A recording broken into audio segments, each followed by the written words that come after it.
Hello. Hi, good afternoon. My name is Yasmin Sofia, and I'm your first counsel for today. Hello, I am Laila Agnes and I will be your second counsel. So please don't be intimidated because we will just have a casual conversation regarding this matter that you would like to consult. Afternoon. My name is Aina Sarah. Nice to meet you. This is actually my first time, so I am quite nervous.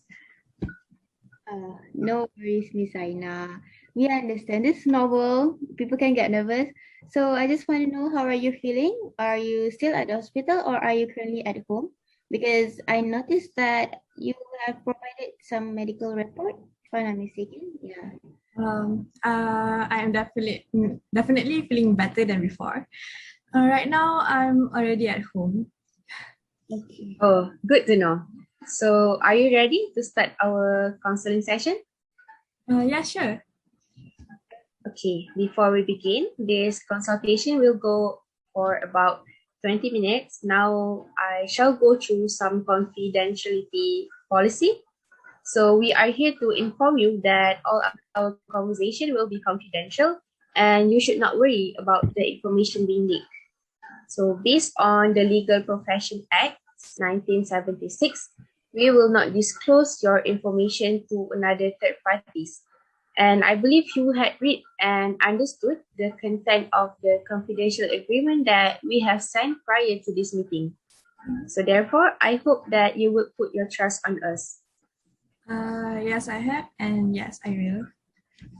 All right. So before that, may I know if you have ever worked with any lawyer before, or have you worked with any lawyer in this matter specifically? Oh, no, I have never worked with a lawyer before. Even including this matter, like that is partly the reason why I am quite nervous right now. Okay. Lisa, don't be nervous again, because we will try our best to make you understand in easy terms, because I'm pretty sure you are not used to law terms, right? So we will try our best to make it easy for you. Okay. So, based on the information that you gave, I'm going through it right now. I see that you have an issue regarding the claim for the damages. So we would like to know if you could, tell us more about it. So, and also if you could please be honest here, because no matter how sensitive it was, because like since it will affect our consultation and options of solution that we might give. So again, to remind you that we are actually just trying to help you to give you the most beneficial advices, but it always up to you if you want to take it or not. Okay. Yes, I understand it now. So basically, the situation happened on 16th of December 2020. It was around 2 in the morning. I was riding the motorcycle along the federal highway from the direction of Kuala Lumpur towards Kelang. So at the time, I exited from the motorcycle lane onto the bridge leading to the flyover which crosses over to Sungai Wei Town. So at the top of the bridge, which accommodated 3 traffic lanes, was a traffic light which during that time indicated as red. I then went towards the furthermost traffic lane with the intention of making a U-turn. After the traffic light, while I was on the furthermost lane, the person who was driving the car cut into my path, thereby causing me to collide into the far right of the person's car. The impact of this collision flung me forward, sending me crashing into the rear windscreen of the front car. Because of this accident, as I sustained severe injuries which were written in the medical report. Okay, so may I know what have happened before and after the accident? I'm sorry to ask you this, but perhaps did you ever consume any substance that could cause you to be intoxicated, such as drugs and alcohol before the accident? No, I definitely did not consume anything around that time that would affect my mental state, as at the time I know that I will be riding my motorcycle. May I know what speed are you going at that time? I can't exactly recall the speed, but I think I might exceed the average speed at the time. If I were to put a number on it, it would probably around 30 kilometers per hour. Thank you for the information, Miss Aina. And with that, may I know the main reason why you want to pursue on this matter?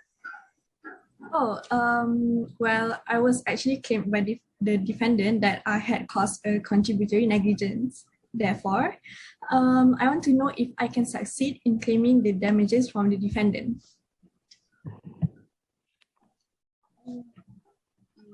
All right. So I guess before we start on explaining our advices or giving you solutions, I'm going to repeat back on what you have told us. So you don't hesitate to stop me if I'm wrong. So basically, the accident occurred when you were still on the furthermost lane as you wanted to do a U-turn. So as you were on the furthermost lane, there was a car that cut into your path, which collided into you. This then had caused you to have some injuries. And also, you also mentioned that you were not in any intoxicated conditions, such as you were not drunk or consume any drugs, but you did travel exceeding the average speed, which was about 30 kilometers per hour. Is that right? Yes, that is all correct. All right. Okay, may I know again, just to be clear, what type of injuries that you have gotten due to the accident? It is cerebral concussion, bleeding, and fracture of the skull. Okay, so based on that, I guess that's pretty severe. But so how long have you been on leave for your work? And may I know, do you work to support your family or are you just working for yourself? I think I have been on leave for about 6 months, and no, I am currently just working for myself. Okay, noted on that. Okay, here I would like to put it clear to you, Miss Aina. Based on your statement earlier, you did partly contribute towards the accident. So I can consider you to be contributing due to the speed you were traveling, which was 30 kilometers per hour, is it? So it was unnecessary for you to travel at that high speed actually, especially at the traffic junction. Okay. However, no worries, as we are focusing on the claim that have been made by defendant, as in you had contributory negligence. So in this matter, we are actually referring to an act which is called as Civil Law Act 1956. So in this act, there is a section which is section 12 clause 1. And if you don't mind, I would like to read it accurately based on what was written. So basically, it was stated that where any person, sorry, I need to recap. So, where any person suffers damage as the result partly of his own fault and partly of the fault of any other person, a claim in respect of that damage shall not be defeated by reason of the fault of the person suffering the damage. But the damages recoverable in respect thereof shall be reduced to such an extent as the court thinks just and equitable, having regard to the claimant's share in the responsibility for the damage. So I know this is a bit difficult for you to understand. It is very complicated. I understand that. But so just to make it short, in little words, despite your contributory negligence, you actually can still claim for the damages, as your cause of action should not be defeated by your own contributory negligence. So cause of action, just to give you a definition on it, it actually means it will turn you in from plaintiff to defendant, which means you will turn out to be the person that's going to be sued. Oh, wow. Okay, I get it now. Oh, and the reason why you are able to claim all the damages is that in the act that I have mentioned before, it never provides for contributory negligence to the cause of action. So in fact, the plaintiff, which is you yourself, your cause of action is always the negligence and not contributory negligence. So to be clear again, contributory negligence could never be a cause of action, but could be a defense. So therefore, in your situation where the defendant insists you to plead contributory negligence, would be equivalent to either creating a new cause of action or even pleading a defense in your own claim. So that for sure would be entirely unacceptable to the current state of the law. All right, I get it now. So now what and how can I claim for my injuries? Okay, for that, first, before we begin explaining the amount that for you to claim, I wanted to add on the matter of your contributory negligence. Oh, what about it? So basically, as I mentioned before, that you had actually contributed to the you did cause the negligence. So what I find is actually you contributed only about 10% towards the accident, while the other party, which is the defendant, we call it defendant, had contributed for 90% of it. So the reason why I say this way, because as you did travel along the correct, you actually travel along the correct path. Meanwhile, you didn't also see the other party's vehicle when you came out to the from the cycle lane. So as you came out on the cycle lane onto the bridge leading the flyover, in that situation, you were on the farthest right lane on the bridge, and the other party's car came suddenly and approached and knocked into you. So here, if the other party's car did not cut into your path, then it must be stationary for one of the three lanes, meaning the car must be waiting at the traffic lights. So to add on that, I guess Okay, to add on that, an alternative situation would be if the other party moves in motion and is not cutting into your lane, then it must be within the three traffic light lanes too. So in this both situation, for the collision that have for the collision to occur, you must have ridden your motorcycle and collided into the other party's car. But with your situation in which you are proceeding towards the right, there can be no damage to any other vehicle on your right side. Because like what it occurred in the other party's car. Again, to add on the statement, even if you were to weave in and out of the cars queuing out the traffic lights, there can still be no damage on the right side if you even negligently knock into one of them, especially on the far and right side of the car. So this is because you were proceeding towards the right. So it is impossible for the car to have damage on their right side of the car, because as you were proceeding on the right, so the only possible damage that could happen to the car would be the left. So as I mentioned, if you were not wrong on this matter, because Okay, so here I think as there is no evidence to the contrary, we believe that it is only right that the other party's car cuts into your path, thereby causing you to collide into the far end of the right side of the other party's car. So with that, we believe that 90% responsibility is on the other party, despite your contributing negligence that I had mentioned before. So, all right. As are you sure you understand your station right now? Yes, Okay. So far, yeah. If you still unsure, you can just ask on the message here again. So, All right.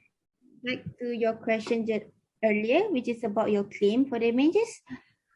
So as for the claim for the injuries that you have experienced, which was cerebral concussion, bleeding, and fracture of the skull, first, I cannot guarantee that you will be awarded such amount by the court, but according to a few cases before, in respect of cerebral concussion, bleeding, and fracture of the skull, which had caused you weakness and spasticity of the lower limbs, you can actually award it in between 18,000 ringgit for that kind of injuries. So, do you have any more questions? Oh, and what about a claim for the loss of my livelihood? Since I couldn't properly go on with my days because of it, because of injuries. Okay, for that matter, you will be awarded between RM 200 ringgit monthly for 6 months, which like you have mentioned before, you could have worked for 6 months, which can cost the other party around RM 1,200 ringgit. This is without any interest. Oh, okay, I see. All right then. Okay, but you need to know that there will be a reduce in that amount of damages that you can claim, since you had contributed 10% of towards the accident, as we mentioned before. All right, okay. I'll keep that in mind. Okay, so is there any other thing that you would like to ask, or you're still not sure about? I think that's all for now. Thank you so much for your advice. Okay. So from the situation that I have been observing, I can conclude that you deserve your own legal representation for claiming the damages that you have suffered throughout the healing process. So we will proceed with our next consultation in a few days, and it is to ensure how you're dealing with this situation and how we can proceed to help you with any inquiries. Okay, so I guess as you do not have any more questions for now, so Yes. with that, Miss Aina, I guess we can call it a day.